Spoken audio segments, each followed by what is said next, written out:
Zima Blue is the 14th episode of the hit TV show Love, Death and Robots. It's an anthology series focusing on stories involving love, death and robots. You don't say.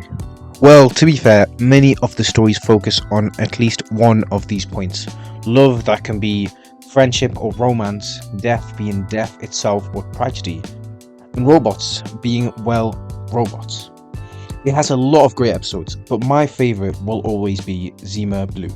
I suggest you watch the episode before you continue, as it's only 10 minutes long, and it's such a great episode. But if you're too stubborn to listen to me, or you've already watched it, and you just want a summary this time, here's the rundown.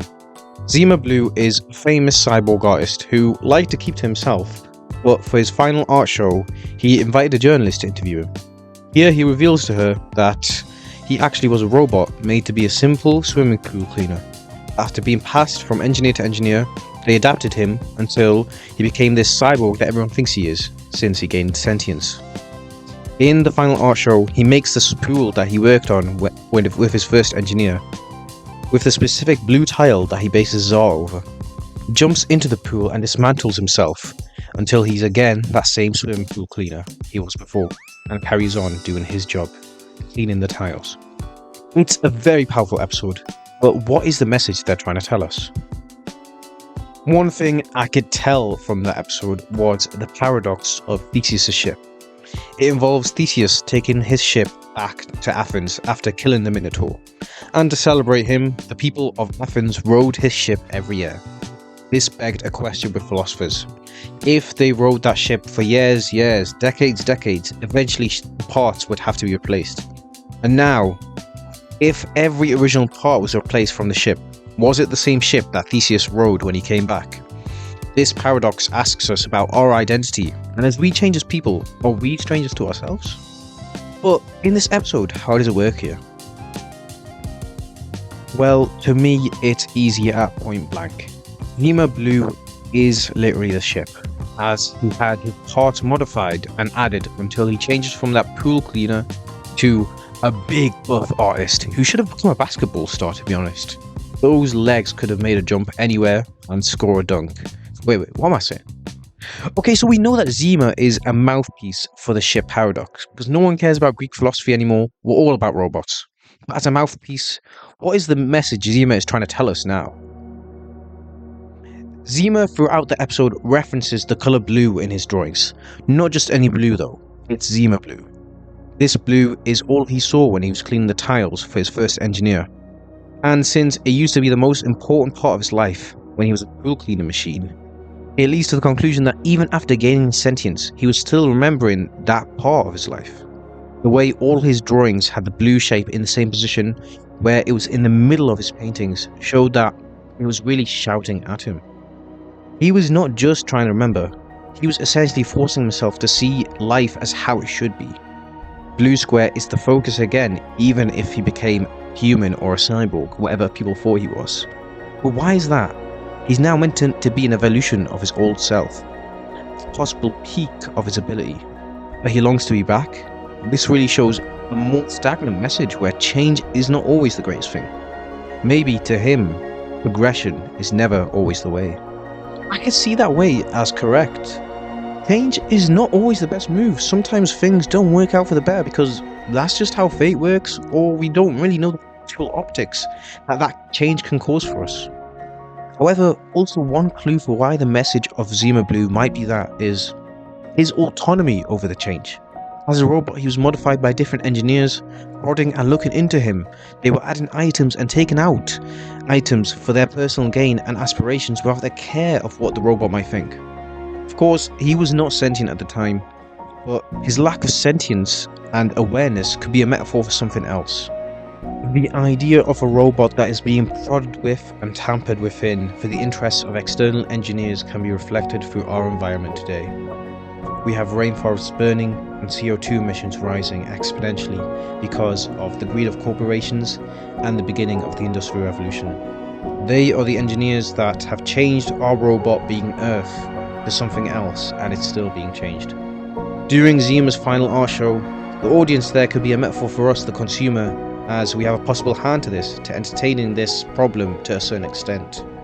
We see picturesque views of nature being cut down to form residential buildings for the progress we call. Sometimes a return to nature could be needed instead of building more and more. Maybe we are starting to miss the blue square that Zima was obsessed with. The colour blue could be a reference to Earth after all. Another reference that could be made to this is our society right now. Whether you live in the US or the UK or any other country, problems are going on in our societies, from governmental changes or wealthy individuals meddling with our lives. We can all be a part of this robot here, and each modification could be a way of us losing one element of our lives, with recent elections meaning people are losing their rights for being who they are, and the poverty gap increasing thanks to corporate exploitation. To add more to that, international interference has led to genocides and families displaced from their generational homes. Again, a return to before those changes were made could be needed. But this message feels very flawed. Problematic and controversial events have happened because of this mindset. Although changes need to be made, people take it in their own hands and can cause conflict between each other. And the idea of returning to normalcy in society has become so subjective that they have sprung up dividing ideologies like nationalism and racism, as they see the progression of society's tolerance as a more bad modification added to this robot. And it's just impossible to return to normalcy for society and the environment like Zima did for himself. Some things are irreversible. By trying to make a change back, we just cause more problems and we don't even solve the original one. Yes, there are problems that need to be solved, but it's almost impossible to completely revert back, and we have to live through that after it's ended and build something new and make a positive solution. Zima didn't do that though. He went back to where he was. So maybe this message is not about society or the environment, it's about us as people. In Zima Blue's jump to the swimming pool, we see him unmake himself back to his old version. But what I noticed was that the pool machine was completely intact when it came out. Although the engineering and changes made, its original self was still the same and stayed true to it. I like to think that this could be talking about us. We go through so much and interact with so many people that we are bound to reach something that can change us and harm us. Loss, bad relationships, abuse, or just failure in general. We can be stuck in a rut, and people around us can notice us eventually change, and we see their reactions to it and think we're on a crash course to destruction. The nostalgia of how things were before these problems are our blue squares in the paintings that are memories and our minds. We think that there's no way to return to it, but what if there was? What if we take that dive into the swimming pool because, like Zima, our old self is still there waiting to be back?